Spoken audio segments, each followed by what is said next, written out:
Disclaimer: ang kwentong ito ay hanggo sa mga paniniwala at kwentong bayan tungkol sa mga aswang. Layunin nitong magbigay ng aliw, kilabot, at aral sa mga tagapakinig. Hindi ito nilikha upang takutin o siraan ang anumang kultura, relihiyon, o paniniwala. Ang lahat ng tauhan at pangyayari ay kathang-isip maliban kung malinaw na tinukoy na batay sa tunay na karanasan. Sa isang maliit na baryo sa gilid ng kabundukan, nakatira ang isang binatang nagngangalang Elias. Siya ay 22 taong gulang, ngunit tila bapasan niya ang bigat ng buong mundo. Mula pagkabata ay mahinang klase ang kanyang katawan, madalas magkasakit, at halos hindi makapagtulungan sa bukid. Ang kanyang ama ay matagal nang pumanaw dahil sa isang aksidente, at naiwan ang kanyang ina na siyang nagtaguyod sa kanilang dalawa sa pamamagitan ng pagtatanim ng gulay at paminsan-minsang pagtutulungan ng mga kapitbahay. Ngunit dumating ang isang matinding dagok, nagkasakit ang ina ni Elias.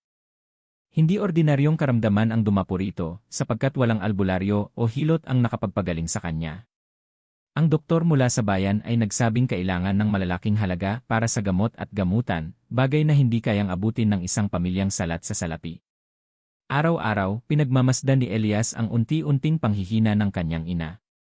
Ang dating masiglang babae na nagpalaki sa kanya ay ngayoy nakahiga na lamang at hirap huminga. Ramdam ni Elias ang kawalan ng pag-asa.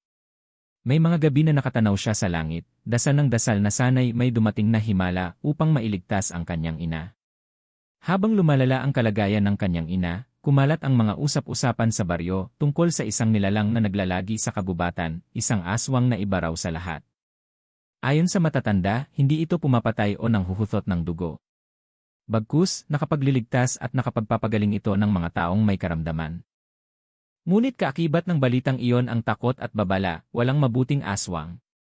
Kapag nakipag-ugnayan ka, may kapalit iyan na mas higit pa sa iniisip mo. Nadala ng kanyang pagmamahal sa ina, nakaramdam si Elias ng matinding pagdududa at pagkalito. Totoo kaya ang sinasabing aswang na tumutulong?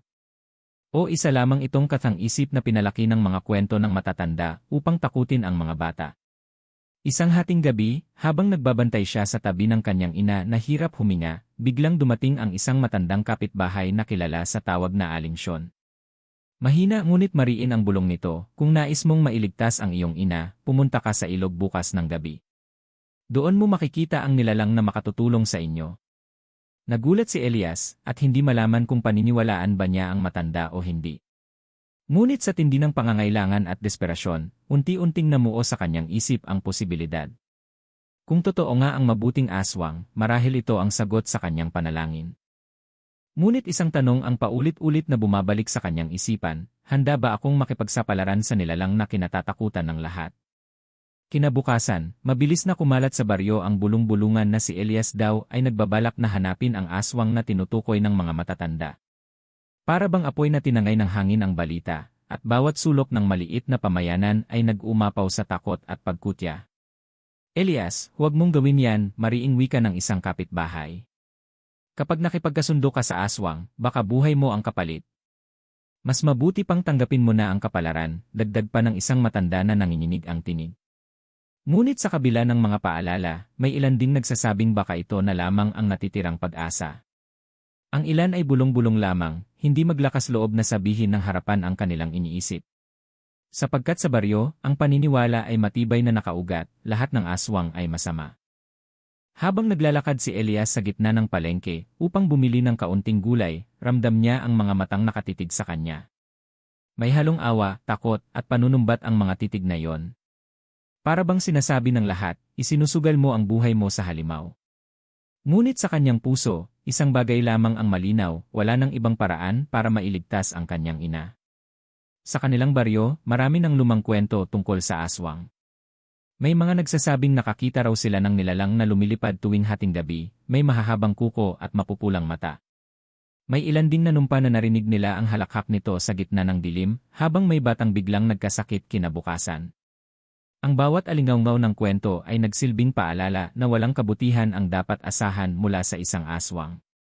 Ngunit may kakaibang detalye tungkol sa nilalang na binanggit ni Aling Siyon. Ayon dito, may mga pagkakataong nakakita ang mga mangingisda ng isang figura na lumalapit sa ilog tuwing madaling araw. Hindi raw ito nananakit, bagkus ay tumutulong sa mga nahulog na bata o nagbibigay ng gabay sa mga naliligaw sa kakahuyan.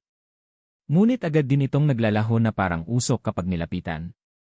Sa bawat gabing lumilipas, palala ng palala ang sakit ng ina ni Elias. Ubot hirap sa paghinga, at minsan ay nanginginig ang buong katawan sa lagnat na walang lunas.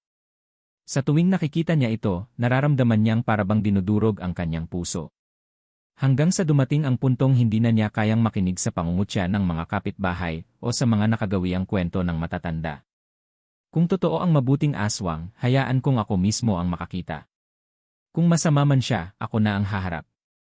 Hindi ako papayag na mamatay ang aking ina na wala man lang akong ginawa. Dala ang matinding pagmamahal, pinilit ni Elias na tibayan ang loob. Sa kanyang isipan, mas nakakatakot ang mawala ng ina kaysa harapin ang isang nilalang ng dilim. Ngunit sa kaibuturan ng kanyang damdamin, hindi niya maitatanggi ang kaba. Paano kung totoo ang mga sabi-sabi? Paano kung isang patibong ang lahat ng ito? At paano kung sa halip na kaligtasan ay kapahamakan ang naghihintay? Sa mga tanong na iyon nagsimula ang pinakamahirap na desisyon sa buhay ni Elias. Susundin ba niya ang bulong ni Aling Siyon at haharapin ang nilalang ng kagubatan o magpapadala siya sa takot ng buong bayan? Kinabukasan ng takdang gabi, bitbit ni Elias ang simpleng lamparang langis at isang maliit na supot ng pagkain. Ang buwan ay punong-puno at malamlam ang liwanag habang nilalakad niya ang madamong daan papuntang ilog, doon umano magpakita ang nilalang. Bawat hakbang ay may kasamang dagok ng tibok ng dibdib, halata ang takot, ngunit mas malakas pa rin ang determinasyon.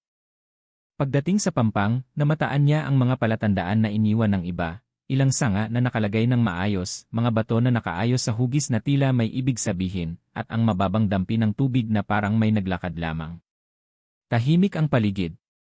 Ang mga palong kawayan sa gilid ng ilog ay kumakaluskos sa hangin, at tila may mga matang nakamasid sa dilim. Hindi naglaon, may narinig siyang isang mahina, ngunit malinaw na humahaplos ng hangin, parang isang tinig na hindi kabuang tao. Sa umpisa, akala niya ay imahinasyon lamang ng pagod at pagkabalisa.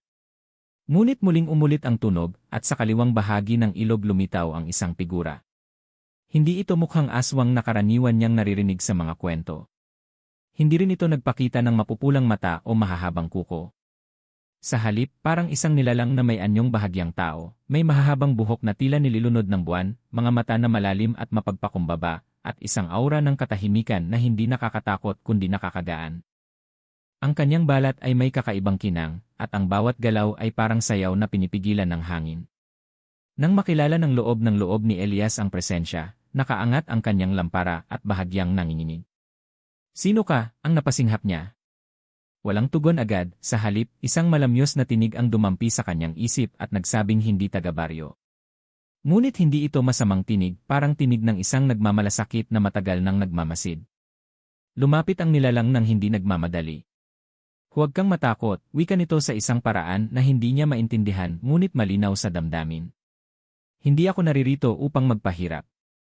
Nakarinig ako ng panalangin mo." Hindi alam ni Elias kung paano nagtitiwala sa sinuman noon, ngunit ang tinig at kilos ng nilalang ay nagbigay ng kakaibang kapanatagan. Inilahad niya ang kalagayan ng kanyang ina, ang hindi natutukoy na sakit, ang kakulangan sa pera, at ang mga gabi ng pag-iyak. Tumango ang nilalang at napalunok. "Makakatulong ako, ngunit may isang pagsubok na kailangan mong pagdaanan. Hindi ito simpleng ritual lamang, ito ay pag-alay ng takot at pagtanggap ng katotohanan." Nag-alangan si Elias. "Ano ang kapalit?" tanong niya ng halong takot at pag-asa. Ang sagot ay hindi tuwiran. "Hindi ko sinasabi na walang kapalit, ngunit hindi ito palaging katumbas ng dugo o buhay. Minsan ang kapalit ay ang pagbibigay ng isang bagay na pinahahalagahan mo higit sa sarili, at ang tapang na harapin ang resulta." Iyon ang unang pagkakataon na nakita ni Elias ang tapang niyang buuin sa isang tagpo ng katahimikan. Hindi pa rin niya lubos na naintindihan ang nilalang, ngunit sa puso niya ay may pumipintig na pananalig. Bago tuluyang tumangis man o tumanggi, huminga siya ng malalim. "Sasabihin ko sa iyo ang totoo, Anya. Hindi ako takot mamatay para iligtas ang aking ina, pero natatakot akong mawala ang sarili ko sa proseso." Ngumiti ang nilalang, kakaiba at mahinahon. "Iyan ang simula," wika nito. "Ang pag-ibig ang nagtutulak sa iyo, at iyon ang magpapalakas sa iyo sa darating na pagsubok." Sa ilalim ng liwanag ng buwan, nagkasundo sila, magsisimula ang ritual kinabukasan, at ang aswang, o anuman ang katawagan sa kanya, ay magtuturo sa paraan. Nang magkahiwalay sila, hindi mapigilan ni Elias ang pakiramdam na parabang nabigyan siya ng pag-asa na hindi niya inakala na muli niyang mararanasan. Kinabukasan, bago pa man sumikat ang araw, muli nang naglakad si Elias patungo sa ilog. Ang bawat hakbang ay puno ng kaba, sapagkat sa isip niya ay paulit-ulit na gumuguhit ang mga salita ng nilalang, may pagsubok na dapat pagdaanan. Hindi simpleng ritual lamang. Pagdating niya sa pampang, tahimik ang paligid ngunit dama niyang may naghihintay. At gaya ng inaasahan, muling lumitaw ang nilalang, payapa, marikit sa isang paraang hindi kayang ilarawan ng karaniwang mata. Ngayon, mas malinaw na niyang nakikita, mga mata nitong tila walang hanggan ang lalim, at ang aura ng kakaibang kapangyarihan na nakabalot sa bawat salita. Handa ka na ba? Tanong ng nilalang, tinig na dumadaloy na parang alon sa hangin. Huminga ng malalim si Elias. Kung ito ang tanging paraan para mailigtas ang aking ina, gagawin ko. Itinaas ng nilalang ang kanyang kamay, at mula sa malamig na hangin ay sumulpot ang mga dahon at abo na nag-anyong bilog sa gitna ng lupa. Ito ang sagradong bilog, wika niya. Dito mo haharapin ang iyong takot, at dito rin malalaman kung sapat ang iyong tapang. Ipinaliwanag ng nilalang na may dalawang bagay na kailangan ni Elias na ialay. Una, ang kanyang takot na matagal nang bumabalot sa kanya. Pangalawa, isang bagay na pinakamahalaga sa kanya. Napakunot ang noo ni Elias. Ano ang ibig mong sabihin? Wala akong yaman, wala akong anuman maliban sa aking ina. Hindi kayamanan ang hinihingi ko, sagot ng nilalang. Kundi ang isang piraso ng iyong sarili.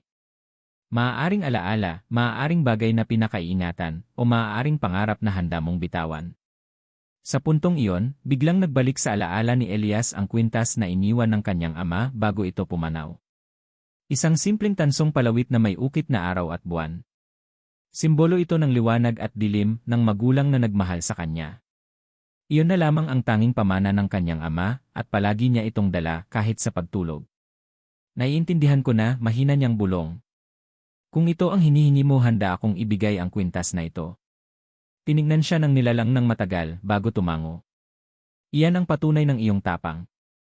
Ang pagbitaw sa mahalaga upang makapagbigay buhay muli sa mahal mo. Ngunit hindi doon natapos ang kondisyon. Bago ko gawin ang ritual ng pagpapagaling, patuloy ng nilalang, kailangan mong manatili sa loob ng sagradong bilog habang dumarating ang mga anino. Hindi ka maaaring lumabas, hindi ka maaaring umatras. Ang mga ito'y lilitaw bilang anyo ng lahat ng kinatatakutan mo. Kapag tumakas ka, mabubura ang lahat ng sakripisyo. Nanginginig si Elias sa narinig. Mga anino. Mga anyo ng kanyang takot. Hindi niya alam kung kakayanin niyang harapin ang ganoong uri ng pagsubok. Ngunit nang maalala niya ang kanyang ina na naghihinalo, hindi siya nag-atubiling sumang-ayon. Kung ganoon, sabi ng nilalang, bukas ng gabi ay sisimulan natin. Sa pagitan ng dilim at liwanag, doon ipapanganak ang himala. Pagkatapos ng pag-uusap, iniwan si Elias na nag-iisa sa pampang, bitbit ang bigat ng kanyang pasya. Habang nakatingala sa buwan, hawak pa rin niya ang kwintas ng kanyang ama. Sa kanyang puso, naroon ang panalangin, Ama, inabigyan niyo po ako ng lakas. Dumating ang gabing pinakahihintay at pinakanakakakaba sa buong buhay ni Elias. Ang buwan ay nakalutang sa gitna ng kalangitan, maliwanag at tila isang matang nagmamasid mula sa itaas. Sa pampang ng ilog, nakaupo si Elias sa loob ng sagradong bilog na ginawa ng nilalang. Ang mga dahon at abo ay kumikislap na parabang may sariling buhay, at sa bawat paghinga niya ay dama niyang papalapit ng papalapit ang oras ng pagsubok. Lumapit ang mabuting aswang, dala ang tinig na parehong nakakapawi at nakakapangilabot. Simulan na natin, wika niya. Tandaan mo, anuman ang makita mo, huwag kang lalabas sa bilog. Kapag tiniis mo, matatanggap mo ang biyaya. Kapag umatras ka, wala nang makapagliligtas sa iyong ina. Tumango si Elias, at inihulog ang kwintas ng kanyang ama sa gitna ng bilog. Sa sandaling iyon, biglang lumakas ang hangin, at mula sa paligid ay nagsimulang lumitaw ang mga anino. Isa-isang nagsulputan, at bawat anyo ay nagmula sa pinakamalalim na takot ng kanyang puso. Una, nakita niya ang anyo ng kanyang ina, payat, nanghihina, at tila ba tuluyan nang nawawala ang hininga. Elias, anas nito, sabay hikbi. Sa sandaling iyon, gusto niyang tumakbo at yakapin ito, ngunit naalala niya ang babala, huwag lalabas sa bilog. Pinikit niya ang kanyang mga mata, pinigilan ang sariling lumapit, at paulit-ulit na binigkas sa isip, hindi ito totoo. Hindi ito ang aking ina. Sunod na lumitaw ang imahe ng kanyang ama, duguan at sugatan mula sa aksidente na pumatay dito. Ang sigaw ng kanyang ama ay dumagundong sa kanyang tainga, "Bakit hindi mo ako nailigtas?" Halos mabini siya at muling nanginig ang kanyang buong katawan. Gusto niyang humiyaw at humingi ng tawad, ngunit sa kaloob-looban ay pinilit niyang isaisip, "Ako'y bata pa noon. Hindi ko kasalanan." Habang mas dumadami ang mga anino, unti-unti na ring lumalakas ang kanyang loob. May mga halimaw na lumabas mula sa dilim, nilalang na may matutulis na kuko, malalaking pakpak, at naglalagablab na mata. Ang ilan ay halos sumalakay sa kanya, ngunit sa tuwing lalapit ay tila ba pinipigilan ng bilog ng abo at dahon. Ang init ng kanyang dibdib ay tumataas, at sa kauna-unahang pagkakataon ay natutunan niyang hindi basta bumigay sa takot. Makalipas ang tila napakahabang sandali, unti-unting naglaho ang mga anino. Naiwan si Elias na pawis, nanginginig, ngunit buo ang loob. Sa gitna ng bilog ay nananatili ang kanyang kwintas, ngunit nagbago na ito, ang tansong palawit ay kumikislap na parang may liwanag mula sa araw at buwan. Umiti ang nilalang at lumapit. "Matagumpay mong hinarap ang iyong takot. Ngayon, panahon na upang matanggap mo ang biyaya." Inilahad nito ang kanyang mga kamay, at mula sa palad ay bumalot ang malamig ngunit nakakapagpagaling na liwanag. Dumaloy iyon patungo sa kwintas at saka sa dibdib ni Elias. Sa sandaling iyon, ramdam niyang may dumaloy na lakas at liwanag patungo sa kanyang puso. Ngunit higit pa roon, isang mainit na enerhiya ang tila lumipad patungo sa kanilang bahay, sa kinaroroonan ng kanyang ina. Sa kanyang isipan, nakita niyang bumangon ang kanyang ina mula sa pagkakahiga, huminga ng malalim at muling nagkaroon ng sigla. Natigilan si Elias, hindi makapaniwala. Gumaling siya, bulalas niya, nangingilid ang luha. Tumango ang nilalang. "Ngunit tandaan mo, ang himala ay hindi lamang galing sa akin. Ang iyong tapang, sakripisyo, at pagmamahal ang siyang nagbukas ng daan." Lumuhod si Elias at humagulgol, hindi sa takot kundi sa sobrang pasasalamat. Ang bigat na matagal nang nagpapahina sa kanya ay napalitan ng pag-asa at panibagong lakas. Sa gabing iyon, alam niyang nagsimula na ang pagbabago hindi lamang sa kanyang buhay kundi sa pananaw ng buong baryo. Kinabukasan, pagbalik ni Elias sa kanilang bahay, sinalubong siya ng isang tanawing halos hindi niya kayang paniwalaan. Ang kanyang ina, na dati nakahiga at hirap huminga, ngayon nakaupo na sa banig, bahagyang namumutla, ngunit may ngiti at liwanag na muling nagbalik sa mga mata. "Anak," mahina ngunit masiglang wika nito, sabay hawak sa kamay ni Elias. "Para bang nawala ang lahat ng sakit ko. Nakakahinga na ako ng maluwag at pakiramdam ko'y bumalik ang aking lakas." Napaluha si Elias. Alam niyang iyon ang bunga ng ritual at ng sakripisyong kanyang pinagdaanan. Gayunman, pinili niyang huwag ikwento ng buo ang nakatagpong nilalang. Sa halip ay simpleng sagot lamang ang kanyang nasabi, "Nanay, may nagdasal para sa atin. May nakinig sa ating panalangin." Ngunit hindi lingid sa mga kapitbahay ang malaking pagbabago. Isa-isa silang lumapit, may halong pagtataka at pag-aalinlangan. "Paanong gumaling agad ang iyong ina?" tanong ng isang babae. "Hindi kaya may kinalaman iyan sa narinig naming balita na pumunta ka sa gubat kagabi?" dagdag ng isa, halos pabulong. Sa simula itikom ang bibig ni Elias, ngunit nang mapilit siya ng tanong, inamin niyang may nilalang nga siyang nakatagpo. Hindi niya tuwirang binanggit na iyon ay isang aswang, ngunit sapat na ang kanyang mga salita para muling magliyab ang mga usap-usapan sa baryo. May ilan na namangha at nagsabing iyon ay isang himala. Marahil ay isinugo ng langit ang nilalang na iyon, bulalas ng isang matanda. Ngunit may ilan ding hindi makapaniwala. "Walang mabuting aswang. Baka may kapalit yan. Baka sa susunod, buhay naman natin ang kukunin." Dahil dito, nabahagi ang baryo sa dalawang panig, ang mga naniniwala sa kabutihan ng nilalang at ang mga nananatiling takot at tutol. Naging tampulan ng usapan si Elias at ang kanyang ina, at kahit saan siya magpunta ay ramdam niya ang mabigat na tingin ng mga tao. Isang gabi, pinuntahan siya ng ilang matatandang lalaki sa baryo. "Elias," mariing sabi ng isa, "kung totoo ngang may nakatagpo kang mabuting aswang, sabihin mo na sa amin ang lahat. Hindi kami pwedeng magbulag-bulagan. Ang aswang ay aswang pa rin, at kapag dumating ang araw na magbago ang isip niya, kapahamakan ang ating lahat." Naninikip ang dibdib ni Elias sa mga salitang iyon. Gusto niyang sumigaw na hindi lahat ng nilalang ay masama, na hindi dapat ikahon sa takot ang lahat ng bagay na hindi natin nauunawaan. Ngunit pinili niyang maging mahinahon.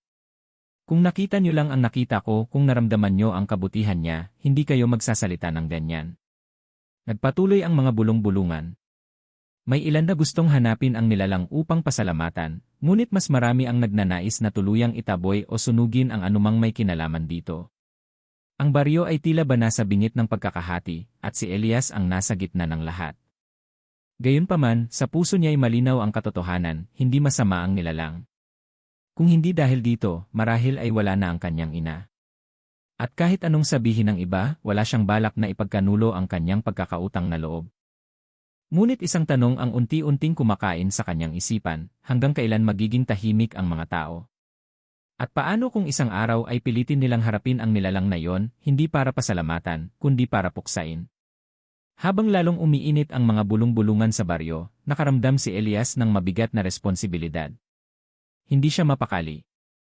Tuwing gabi, naririnig niya ang mga kapitbahay na nagtatalo, may naniniwalang biyaya ang dumating sa kanila, ngunit mas marami ang naniniwala na sumpa ito. Dahil dito, nagpasya siyang muling bumalik sa gubat. Hindi siya mapapanatag hanggat hindi niya muling nakakausap ang nilalang na tumulong sa kanya. Gusto niyang malinawan, hindi lamang para sa kanyang sarili, kundi para sa kapakanan ng buong baryo. Madaling araw, tahimik na naglakad si Elias patungo sa pusod ng kabubatan. Doon, sa ilalim ng punong matanda na saksi sa ritual, muli niyang tinawag ang nilalang. Kung naririnig mo ako, lumabas ka. Hindi ako natatakot. Gusto ko lamang maintindihan. Unti-unting lumitaw ang figura ng aswang, hindi na nakakatakot, kundi tila ba isang karaniwang babae na may mapanatag na mga mata. Ngayon ay mas malinaw na niyang nakikita ang mukha nito. May lungkot at bigat sa mga mata ng nilalang, wari matagal nang pasan ang bigat ng mundo. Elias, marahang sambit nito. Alam kong babalik ka. Dahil hindi sapat ang makita mong gumaling ang iyong ina. Gusto mong malaman ang totoo. Tumango si Elias. Bakit mo kami tinulungan? At totoo bang aswang ka? Ngumiti ng mapait ang nilalang. Ako'y isang aswang, ngunit hindi lahat ng kagaya ko'y namumuhay sa kasamaan. Ang iba'y pinili ang dugo at laman upang manatiling malakas. Ngunit ako pinili kong lumayo. Sa halip na manakit, nag-aral akong gumamit ng kapangyarihan upang makapagpagaling. Ngunit sa mata ng mga tao, isa pa rin akong halimaw. Nanlumo si Elias. Napagtanto niyang ang takot ng baryo ay nag-ugat sa mga kwento at alamat na paulit-ulit na ikinukwento. Kung ganoon, bakit hindi mo ipakita sa kanila ang totoo mong pagkatao? Baka sakaling tanggapin ka nila. Umiling ang nilalang. Hindi iyon ganoon kadali. Ang tao'y mabilis maghusga. Kapag natakot, wala na silang ibang maririnig kundi ang sariling paniniwala. Kung ipapakita ko ang sarili ko sa kanila, baka magdulot lamang iyon ng higit na kaguluhan. Ngunit may isa pa siyang isiniwalat, isang lihim na lalong nagpagulo sa damdamin ni Elias. Alam mo ba, Elias, ang iyong ina ay hindi lamang basta-basta nagkasakit. May isa pang aswang na nagtangkang kunin ang kanyang hininga. Nilabanan ko yon. Kung hindi dahil sa akin, baka hindi na siya nabuhay. Nanlamig si Elias. Ibig mong sabihin may isa pang mas masamang aswang na nasa paligid. Tumango ang nilalang. At hindi siya titigil hanggat hindi siya nakakabawi. Ang ginawa kong pagtulong sa iyo ay hindi lang pagkalinga, kundi babala. Kailangang maging handa ka, Elias. Dahil darating ang oras na ang baryo mo'y kakaharapin ang tunay na panganib. Sa puntong iyon, napagtanto ni Elias ang bigat ng kanyang papel. Hindi lamang ito tungkol sa pagtanggap ng baryo sa kabutihan ng isang nilalang. Mas malaki ang nakataya, ang buhay ng lahat ng tao sa paligid. Bago maglaho, iniwan ng nilalang ang mga katagang bumaka sa kanyang puso. Ang katotohanan, Elias, ay hindi laging kayang tanggapin ng lahat. Ngunit kahit ano paman, huwag mong hayaang matabunan ng takot ang kabutihan. Dahil iyon lamang ang magiging pananggan ninyo sa darating na gabi ng panganib. Pagbalik niya sa baryo, dala niya ang lihim na iyon. Ngunit paano niya sasabihin sa mga tao? At kung magsasalita siya, maniniwala kaya sila, o siya ay pagbibintangan bilang kakampi ng mga aswang? Naging mabigat sa dibdib ni Elias ang lihim na kanyang natutunan. Alam niyang hindi sapat na siya lamang ang nakakaalam ng banta, kailangan niyang ihanda ang buong baryo. Ngunit paano niya yon magagawa kung mismong mga kababaryo niya ay duda at natatakot na sa kanya? Isang gabi, habang natutulog ang kanyang ina, muling narinig ni Elias ang kakaibang huni ng mga paniki mula sa kabubatan. Kasabay nito ang malamig na hangin na dumaloy sa mga bintana, at ang mga aso sa baryo ay sabay-sabay na tahol. Agad niyang naalala ang babala ng mabuting aswang, babalik siya at hindi siya titigil. Mabilis na kumalat ang balita kinabukasan, isang baka ang natagpuang walang laman ang katawan, para bang sinipsip ang lahat ng dugo. Lalong tumindi ang takot ng mga tao. Sabi ko na nga ba, sumpa itong dumating sa atin, sigaw ng ilan. Si Elias ang dahilan.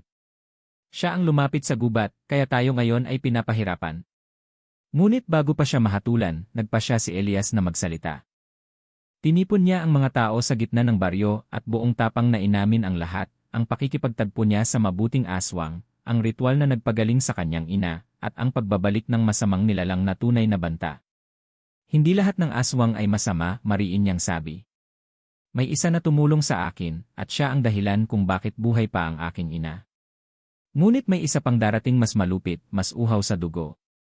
At kung hindi tayo maghahanda, tayo ang susunod na madadali. Nagkatinginan ang mga tao, halong takot at pagkalito.